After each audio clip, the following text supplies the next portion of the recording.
there's a clear understanding why Nawari craftsmen from Nepal were recognized as creating beautiful things, and pilgrims passed through Nepal and had exposure and saw what was happening. They then reported that to different locations throughout Asia. From what we understand, there are very clear records of Nepalese craftsmen working under the patrons of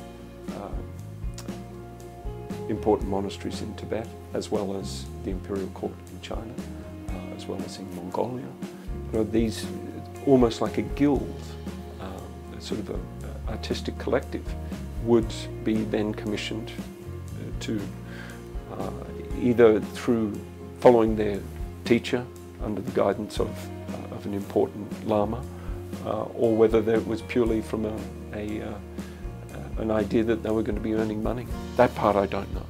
But there is clear evidence that the craftsmen were working in other parts of the Himalayas and in further east in Asia, and their influence can be seen very clearly.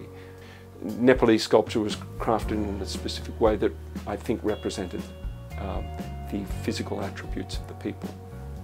The same is true of Chinese sculpture, most likely representing the norms of what they considered beautiful. I think that each region creates images of deities and Buddhas according to what is around them, in terms of people will follow a deity that looks like them.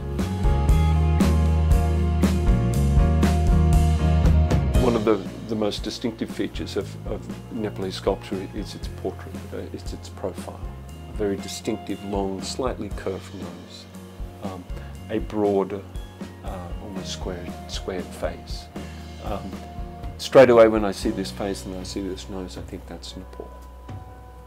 Straight away one can see the idea that the entire body has been touched from a ritual practice. That only exists in Nepal.